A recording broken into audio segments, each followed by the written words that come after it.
Le he preguntado a mi sombra a ver cómo ando para reírme mientras el llanto con voz de templo rompe en la sala regando el tiempo.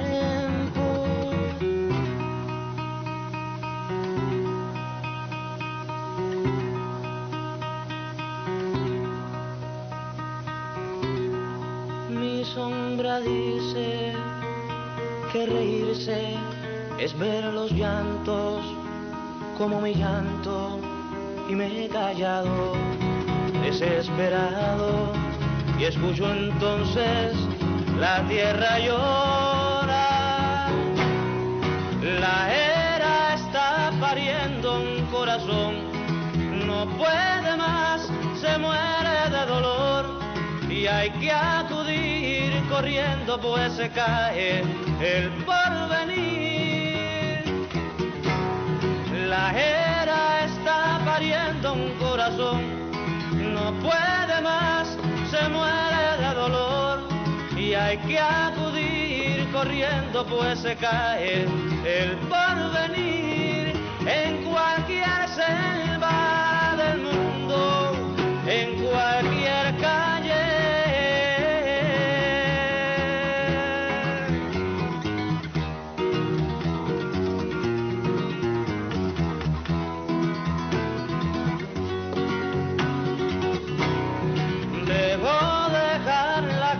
y el sillón, la madre vive hasta que muere el sol, y hay que quemar el cielo si es preciso por vivir. Debo dejar la casa y el sillón, la madre vive hasta que muere el sol, y hay que quemar el cielo si es preciso por vivir, por cualquier hombre del mundo, por cualquier casa.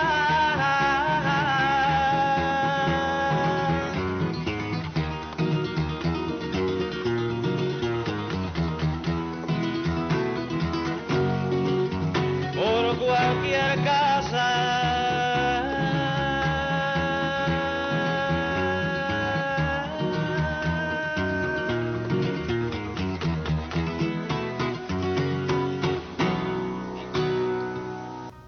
La era está pariendo un corazón es una de las clásicas de la nueva trova cubana, y de esta manera iniciamos el programa Viaje en el Tiempo a través de cada una de las frecuencias del sistema La Radio del Sur.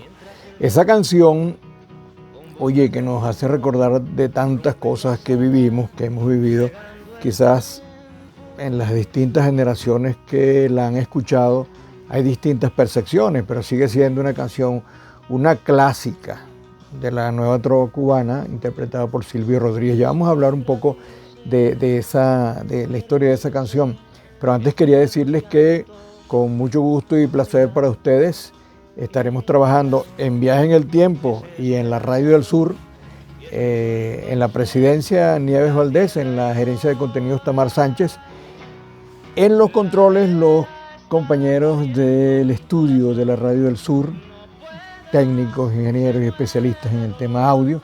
Quien les habla, un servidor y amigo Valdemaro Barrios, que estaré acompañándoles durante esta hora.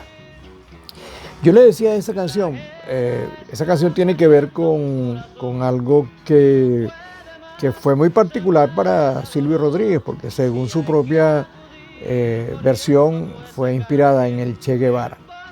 Y la grabó por primera vez en 1968, acompañado por Enrique Plat en la batería y en el órgano Leo Brauer. Eran los primeros inicios de la nueva trova cubana, es decir, de aquel ensayo, de aquellos experimentos de la sonora del Instituto Cubano de Artes Cinematográficas. Estaban trabajando en una suerte de audios para las películas que eran muy se hicieron muy populares en América Latina, El hombre de Maicinicú y toda aquella serie de canciones, de películas que incluso transmitían en el cine prensa. Era el único sitio en Caracas, por lo menos en Caracas, donde se veían las películas cubanas y donde se empezaron a escuchar las canciones de la nueva trova cubana. Pero la versión más conocida, que esa que ustedes están escuchando en el fondo y la que acabamos de ver, corresponde al segundo álbum de estudio titulado Al final del viaje. Y eso fue grabado antes de 1978, fue lanzado en 1978, solamente con el acompañamiento en la guitarra de Silvio Rodríguez, esos acordes extraordinarios que él sabe hacer. Bueno, nosotros, ¿qué recuerdos de eso? Éramos estudiantes, algunos de bachillerato, otros habíamos salido ya de bachillerato, éramos aspirantes, estudiantes universitarios, teníamos vínculos con la Universidad Central de Venezuela, había las relaciones políticas con la izquierda, todo aquel proceso que ocurrió en los años 80, muchos nos fuimos a estudiar al exterior, queríamos irnos al mundo socialista, a ver cómo podíamos contribuir de alguna manera en nuestros conocimientos para la formación de una nueva sociedad, la sociedad socialista. Cosa que todavía seguimos creyendo o todavía seguimos siendo militantes, por supuesto con mucho más madurez, con mucha más experiencia, con mucha más serenidad de lo que éramos entonces. Pero esa canción fue compuesta, según el propio Silvio, que fue inspirada por el Che Guevara. ¿Y por qué yo estoy colocando esas canciones? Porque justamente hoy vamos a hablar expresamente de lo que es una fase abismal del capitalismo, que entre otras cosas nos relaciona porque nosotros hemos tenido que estar enfrentados a nuevas versiones del fascismo en Venezuela, pero también en América Latina. No es una circunstancia solamente venezolana, también tiene que ver con otros países y no solamente de aquellos países progresistas como Cuba, Nicaragua, o el caso de México, sino como otros países, Colombia, Chile ha sido afectado tremendamente por el fascismo. El fascismo ahorita está mandando en Argentina, un fascismo atemperado de psicosis por el mandatario que tienen. Entonces nosotros decidimos hoy hablar sobre ese tema en una suerte de clase de historia contemporánea que nos va a permitir discernir qué es el fascismo. ¿Y qué es el fascismo? Bueno, distintos conceptos, pero lo fundamental que yo considero sobre las características del fascismo, que es primero una forma de pensar y de actuar políticamente y de gobernar, si es que llegan al gobierno.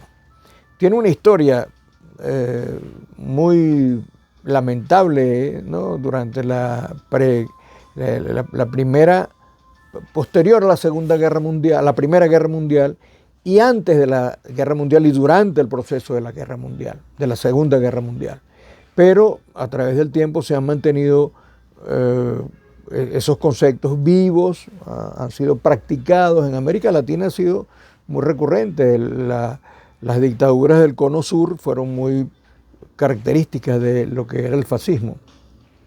Pero yo creo que yo determino tres características fundamentales del fascismo para poder entenderlo y comprenderlo y cómo se manifiesta hoy día.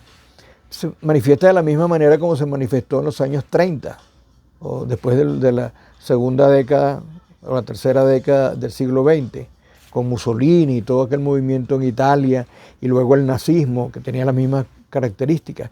Una de las primeras características del fascismo es que es supremacista, racista. Es decir, considera que hay una raza superior que generalmente es blanca, árida, etc. Luego, la manera de actuar es autoritario, es impositivo. No hay diálogo, no hay democracia, es un gobierno autoritario. Eso fue lo que hizo Mussolini y fue lo que hizo Hitler. Y luego la tercera y la más importante, y que nos vincula con la situación de hoy día en sus diferentes brotes que han aparecido tanto en Venezuela como en algunos países de América Latina, que es la violencia política y la imposición de criterios mediante la violencia política. Es un recurso que los opositores extremistas de América Latina han utilizado, avalados por una doctrina supremacista de los Estados Unidos de imponer la política exterior de los Estados Unidos en países como Venezuela. Y nosotros, como somos demócratas, socialistas, eso es una simbiosis, socialismo y democracia es una misma cosa, ¿no? Aunque quieran aparecerlo diferente. Ciertamente aquí en Venezuela, particularmente hablando de Venezuela, para aquellos que nos sintonizan fuera, tienen que entender que nosotros pasamos por distintos momentos en el tiempo de la Revolución Bolivariana, con distintos momentos de riesgo en el que aparecen estas situaciones abismales del fascismo a través de la violencia, representados por la derecha de la derecha extrema, que da tumbos y comete errores y hace cada vez más difícil la posibilidad de un diálogo entre partes, que es lo que ha propuesto el gobierno bolivariano. Pero bueno, ya esa es otra circunstancia particular. Yo quisiera más bien acercarme al gran riesgo que significa la aparición de un abismo mundial al que se acerca la humanidad en la medida en que el capitalismo cruza caminos bélicos, de confrontaciones bélicas, en busca de un reacomodo de sus intereses con, guerras interminables como la guerra de Ucrania, que ahora están, ustedes saben, siendo inyectadas en nuevas energías y nuevos recursos por parte de Occidente, sobre todo de los Estados Unidos, a través de la Unión Europea. Y algo que también quería conversar con ustedes, que era el tema del capitalismo de vigilancia, que es una categoría, digamos, que ha roto las barreras morales asentadas en el planeta, y que tienen un impacto cultural tremendo, porque nosotros tenemos más de 2000 años, por lo menos en el occidente del planeta Tierra, más de 2000 años de cristianismo y de mahometanismo del mundo musulmán, que más o menos corren a la misma temporalidad. Claro, si vamos a entender, si tratamos de entender el capitalismo para entender el fascismo, es que hay que decir que en el capitalismo nunca ha habido ni habrá conciencia ética. ¿Por qué?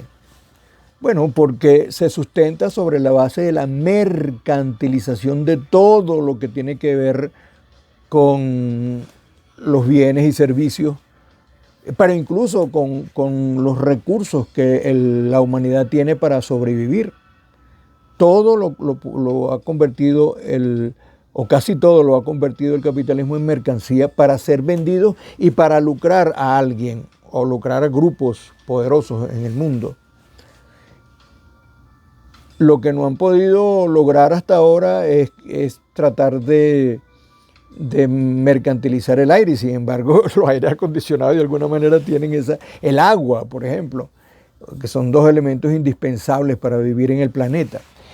Sin embargo, hoy la mayoría de la humanidad, sea de la religión que sea musulmán, cristiano, incluso pueblos originarios que tienen múltiples deidades y que son distintos a los cristianos o musulmanes, u otras religiones del campo asiático u oriental, tienen fundamentos éticos para poder convivir en sociedad. Bueno, eso está siendo subvertido por lo que se ha llamado el capitalismo de vigilancia. Nosotros, la humanidad como tal, y aquí un punto de reflexión con calma para poder entender en qué situación estamos los seres humanos en este momento. Y entendemos que durante el siglo XX la historia nos entregó unos escenarios terribles, brutales del capitalismo salvaje, no solamente con las guerras fratricidas ¿no? Sí, que ocurrieron la Primera y la Segunda Guerra Mundial, y tú la subsecuente serie de guerras, la guerra de Corea, Norcorea, la guerra del Medio Oriente, la guerra de Vietnam, que fue una de las más terribles experiencias humanas, donde murieron miles de hombres y mujeres, no solamente vietnamitas, sino norteamericanos y norteamericanas. Sin embargo, hoy permanecen focos de guerra que son alimentados por la industria armamentista, especialmente norteamericana, y toda la red de consorcios relacionados con esto que se aprovechan de las guerras para enriquecerse, para aumentar sus caudales de fortuna. Guerras, por ejemplo, como la del Medio Oriente, con los palestinos asediados por los israelitas.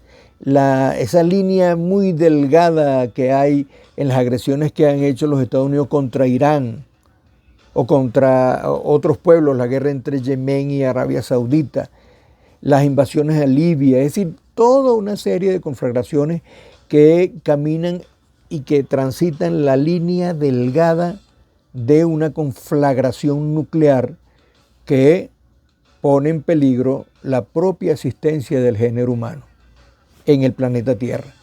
Esa no es poca cosa, ¿saben? Eso es un altísimo riesgo de que ocurra, y no es una cuestión de orden especulativo, no es solo retórica filosófica o religiosa, no, es sobre todo que los elementos que están contenidos en esas guerras y en la distribución de las riquezas, de los recursos de los pueblos, de las naciones,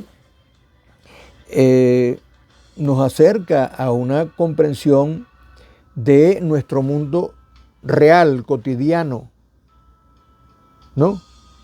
Entonces nosotros llegamos a preguntarnos, pero bueno, ¿cuáles son los fundamentos éticos sobre los que se sustenta esto que nosotros, o que algunos han llamado, teóricos los han llamado, el capitalismo de vigilancia? Vamos a entender qué es lo que es el capitalismo de vigilancia primero para poder ir desarrollando la idea. Este libro, Capitalismo de Vigilancia, que está en internet, ustedes lo pueden conseguir fácilmente, fue escrito por la socióloga norteamericana, una profesora emérita de la Universidad de Harvard en los Estados Unidos, de Harvard, Shoshana Zuboff se llama ella, una mujer joven, cerca de 50 y tantos años, que señala que el capitalismo de vigilancia se refiere a algo que seguramente ustedes no lo sabían, o algunos lo saben, que es la mercantilización de datos personales. ¿Qué es eso? Bueno, es la transformación, ¿no? La transmisión o transformación de información personal suya y mía y de él y de ella en una mercancía sujeto a una compra-venta con fines de lucro. ¿Todavía no entienden? Usted cada vez que usa su teléfono, cada vez que usa WhatsApp, cada vez que usa Instagram, cada vez que usa Facebook o cada vez que usa TikTok, está siendo seguido sus movimientos por un sistema que va a determinar dónde va a estar usted, qué hace, cuáles son sus gustos, qué compra, cuáles son las relaciones más frecuentes que usted tiene en la búsqueda de información a través de las redes sociales, a través del celular. Y esa información está siendo registrada para determinar lo que se llaman los códigos, algoritmos, que le permiten a estos sistemas determinar dónde está usted, cuáles son sus gustos, para dónde va. Queremos saberlo porque eso nos va a dar a ellos, a las empresas que empiezan a formalizar sus ofertas en las redes para usted. Ahora, ¿eso es malo? ¿Eso es bueno? Bueno, lo que hay que decir es que no es cosa sencilla, no es cosa elemental, así como lo estoy tratando de explicar yo. No, detrás de ello hay un cuerpo, un corpus sistémico, donde está el Estado profundo que controla el mundo, digamos, el Estado profundo es el Departamento de Estado, la Reserva Federal, todo ese conglomerado del capital mundial. ¿Qué le importa? La acumulación de riquezas, por supuesto las grandes empresas, que es, digamos, la razón y el sentido del capitalismo, ¿no? Fundamentado en grandes monopolios acumulativos del capital. Alguien me escribió por el TikTok, y voy a comentarlos, que qué bueno es el capitalismo, yo puedo hacer rico en el capitalismo. Miren, esa es una ilusión creada a partir del hecho de la fantasía del American Way of Life.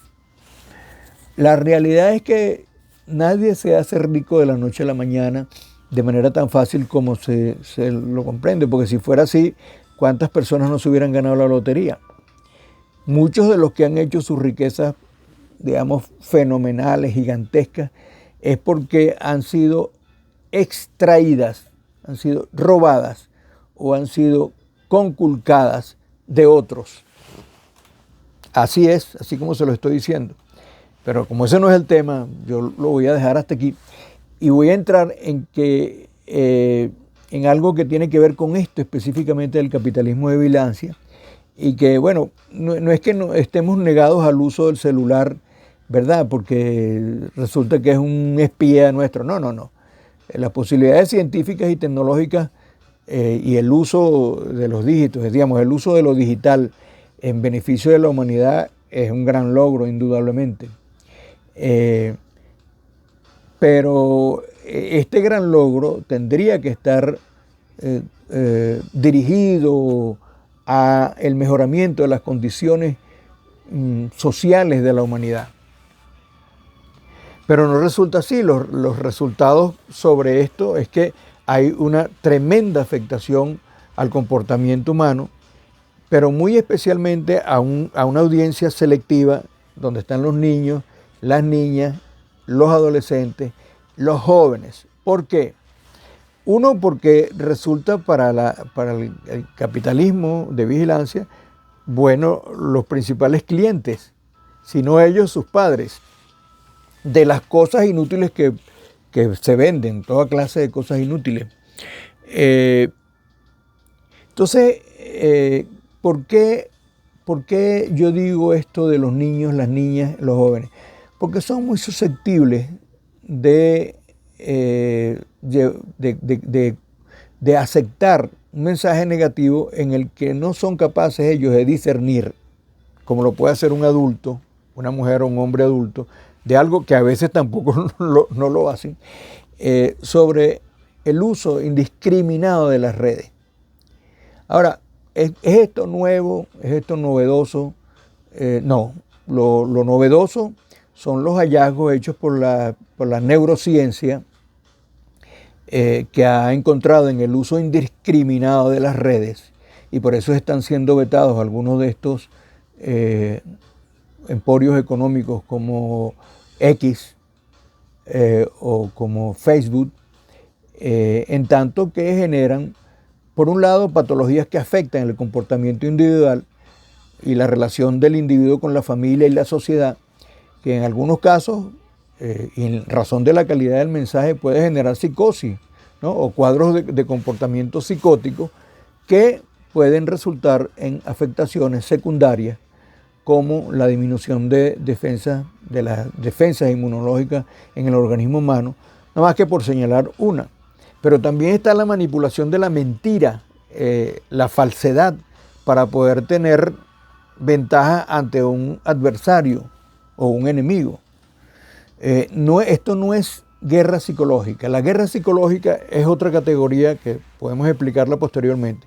Más bien es guerra cognitiva, porque la guerra psicológica está aplicada a los campos de batalla en un escenario bélico en el que un oponente, ¿verdad?, lanza información mentirosa o estratagemas para engañar al adversario o al enemigo y entonces poder tener ventaja sobre él. De eso vamos a seguir hablando en la próxima parte del programa, porque se trata de campañas agresivas de orden y de posicionamiento mercantil o político, óigase bien, posicionamiento mercantil o político con el uso de las redes sociales. En la segunda parte vamos a continuar hablando sobre esto del abismo, del fascismo y del uso indiscriminado de las redes sociales. En Viaje en el Tiempo a través de cada una de las frecuencias del sistema La Radio del Sur. También nos pueden sintonizar en TikTok, en Instagram, ya les voy a dar los datos. Ya regresamos con más de Viaje en el Tiempo. Uy, está bueno este programa, ¿no? Le he preguntado a mi sombra. Bien, gracias por estar allí en Viaje en el Tiempo, en la señal de la Radio del Sur, en todo el territorio de la República Bolivariana de Venezuela. Transmitimos desde Caracas, a través de los estudios de la Radio del Sur, en Las Mercedes, en Caracas. Para los que nos sintonizan fuera del país, pueden enviarnos su mensaje de texto, bien a través de Facebook. Colocamos el programa en soporte Facebook. Fíjense que nosotros estamos dándole un uso racional, educativo, formativo a las redes. Y hay usos negativos de las redes, que evidentemente están demostrados como campañas agresivas, tanto para el objetivo mercantil como para objetivos políticos, a veces en tiempos electorales. Pero estos mensajes de las redes sociales alcanzan algunos niveles que los estudiosos lo califican de insospechables, es decir, las reacciones pueden ser múltiples, diversas.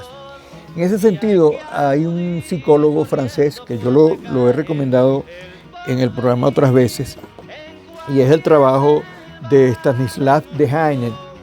Stanislas Dehaene señaló en este libro que en cada uno de nosotros anida toda gama de comportamientos humanos en la humanidad. Pueden ser normales o patológicos, ¿no?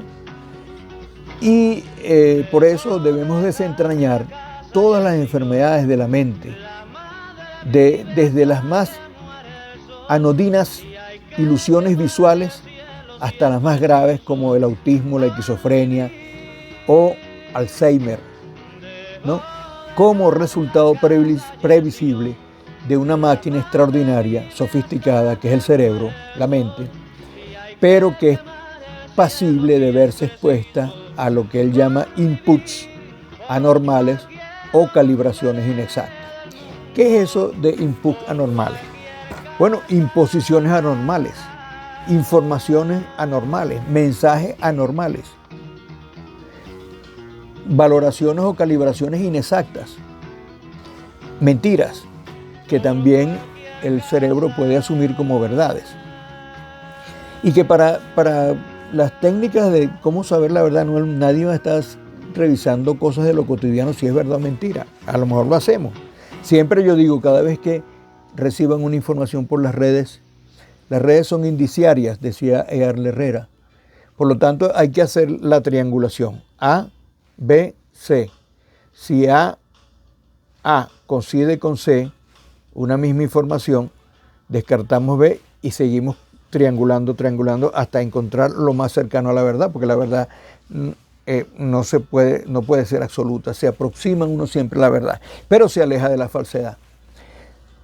Ahora, si usted alguna vez, y esto lo estoy diciendo en aras de la sanidad que pueda tener el ser humano hoy día, sobre todo nuestros jóvenes o nuestros adultos mayores, porque ciertamente ocurre un hábito de buscar más información y nos saturamos de información y no nos damos cuenta de eso.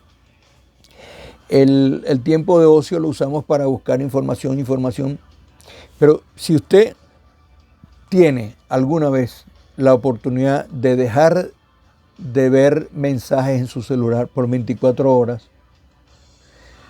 con seguridad sentirá que ha descansado. Ha descansado. Ahora, si por el contrario le resulta imprescindible estar mirando mensajes a cada instante, porque nos dicen si no estás al día, no estás fuera de onda, si no recibes la información no sabes qué está pasando, Entonces nos convierte en una suerte de paranoicos de la información. Estamos constantemente buscando información como si algo fuera a llegar hasta al final. Eso no lo pueden creer ni María Corina Machado, eso de llegar hasta el final. ¿Cuál final? Entonces, al final del día lo que puede ocurrir es un gran agotamiento mental que será superior e incluso más peligroso en la medida en que la sensibilidad de la persona que lo recibe, es decir, sus estímulos sensoriales o emocionales pueden ser afectados por la enorme y brutal cantidad de mensajes, muchos de ellos mentiras, otros verdades, pero mucha mentira. Entonces eso nos lleva a un comportamiento un poco paranoico y estar a la defensiva de todo. Hay que entender que estamos trabajando con la mente y que no estamos utilizando un martillo o una mandarria en el que nos cansamos físicamente, pero si utilizamos la mente igual nos cansamos, igual incluso nos podemos deteriorar físicamente. En este trabajo de Heine, él habla de que el cerebro nunca descansa.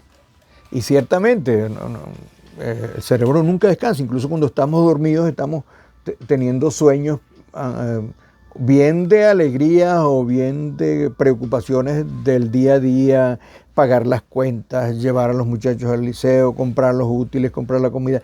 Todo eso funciona incluso estando nosotros dormidos. Quizás en un momento en el que baja la tensión, pero el cerebro sigue funcionando, ¿no? Entonces, este mismo psicólogo francés de Heine cita a un psicólogo colombiano de nombre Rodolfo Ginás, que señaló que algo muy interesante y que tiene que ver con el tema histórico, con el tema de la reflexión histórica. El cerebro funciona conforme a un modo anticipado. Es decir, nos anticipamos y incesantemente está activo, pero además resitúa el pasado para anticipar mejor el futuro. Eso lo dice el psicólogo colombiano Rodolfo Ginás. Y es verdad, porque las experiencias pasadas, y eso lo decimos los historiadores o lo que intentamos explicarnos los asuntos del pasado para entender mejor el presente y perfilar mejor el futuro, si resituamos las experiencias pasadas, las evaluamos, bueno, no corremos con el riesgo de caer en los mismos errores. Pero hay algunos que no entienden eso. Sobre todo la derecha extrema, no lo entiende. No son capaces de eso.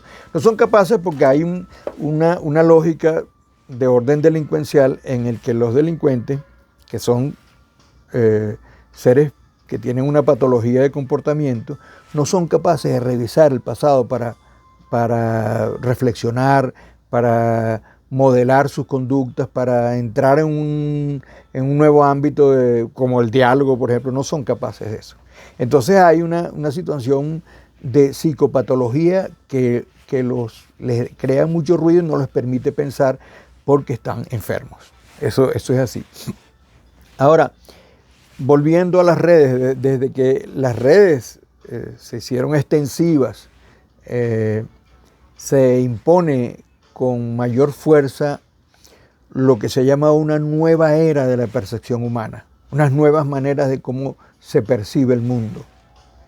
Hay algunos, yo no estoy de acuerdo con todos, pero hay algunos pensadores como el peruano Miklós Luklas de Perenni, que está señalando que él prevé que dejaremos atrás la era del cristianismo, ¿no?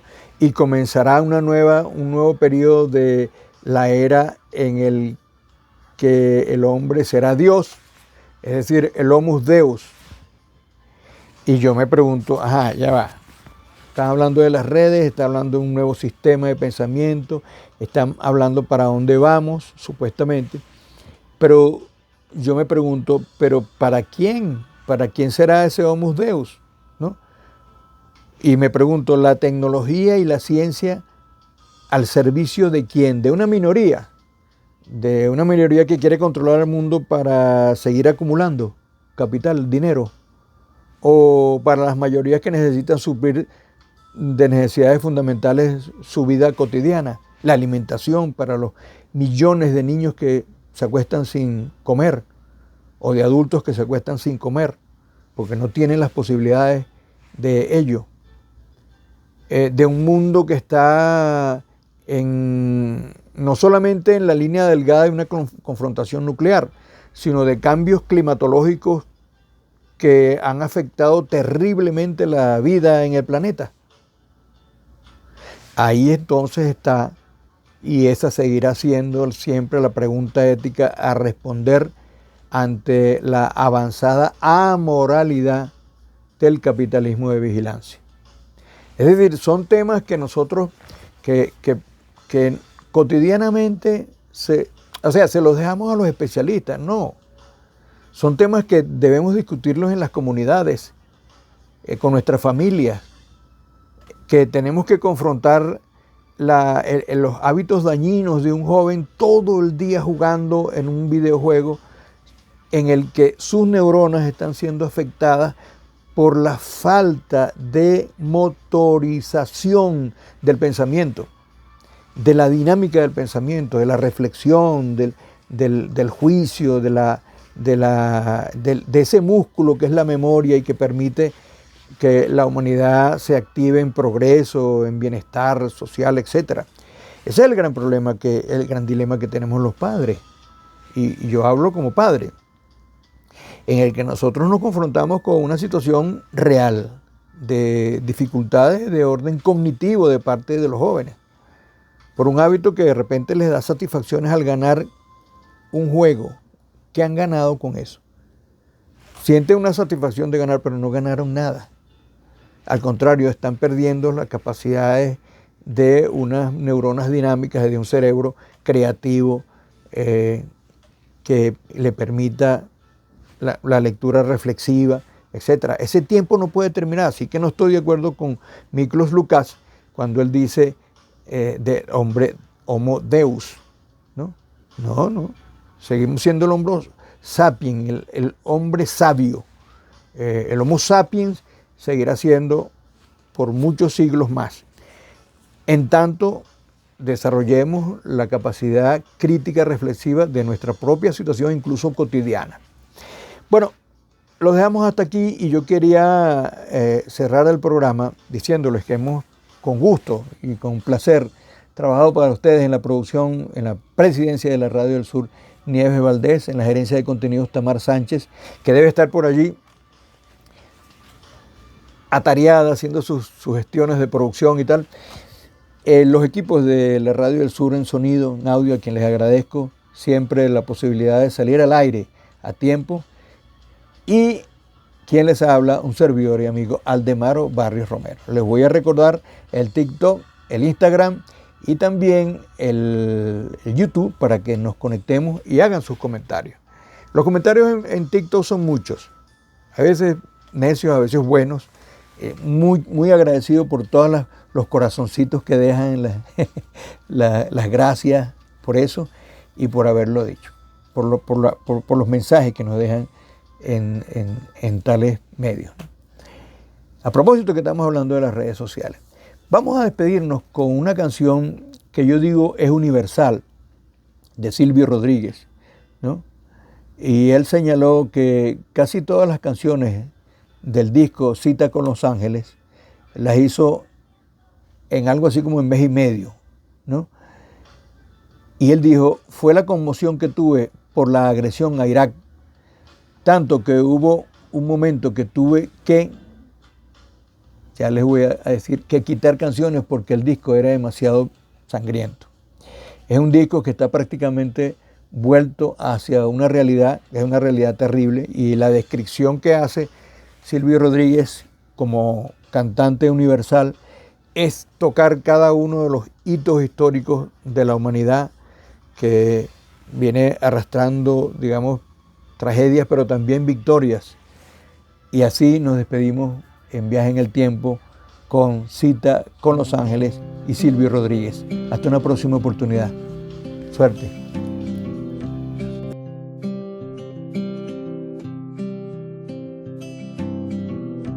Desde los tiempos más remotos vuelan los ángeles guardianes, siempre celosos de sus votos contra atropellos y desmanes, junto a las cunas infantiles, junto a los tristes moribundos.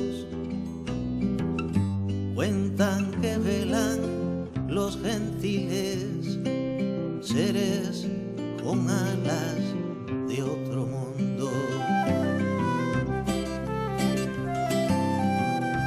Cuando este ángel surca el cielo, no hay nada que se le asemeje. El fin de su apurado vuelo es la sentencia de un hereje. No se distraiga ni demore, todo es ahora inoportuno. Va rumbo al campo de las flores, donde la hoguera espera a Bruno. Se lanza un ángel de la altura, caída libre queda frío. La orden de su jefatura es descender hasta los ríos.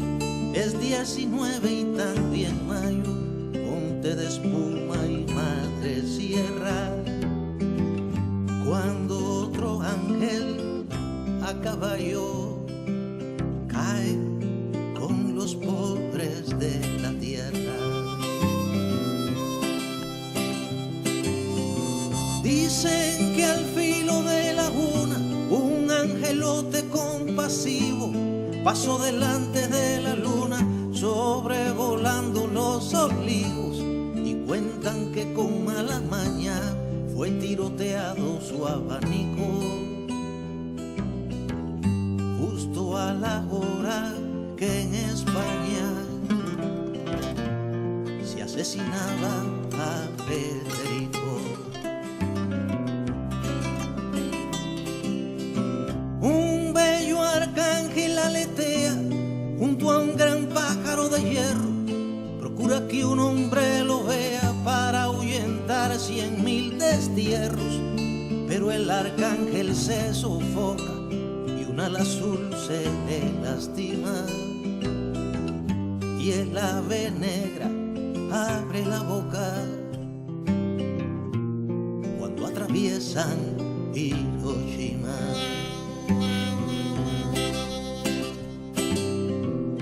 Dejando un surco luminoso por sobre Memphis, Tennessee, pasó volando presuroso un ser alado en frenesí. Iba vistiéndose de luto, iba llorando el querubín, e iba contando los minutos de Dios y Martin Luther King.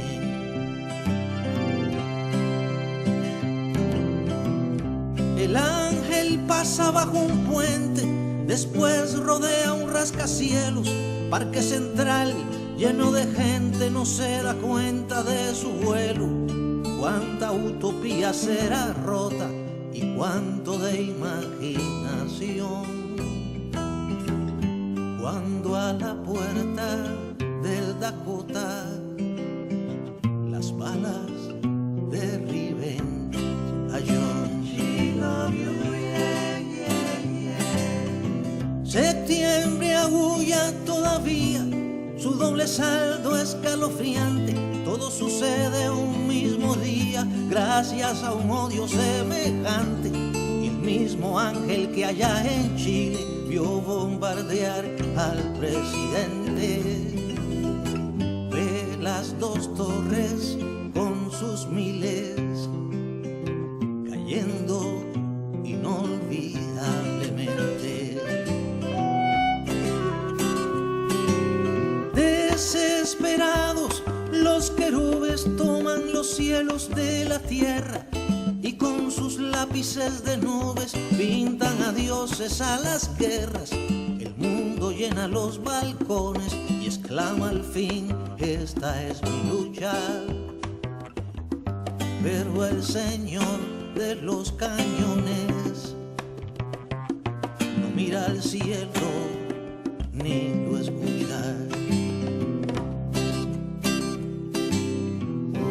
Pobres los ángeles urgentes que nunca llegan a salvarnos. ¿Será que son incompetentes o que no hay forma de ayudarnos para evitarles más dolores y cuentas del psicoanalista? Seamos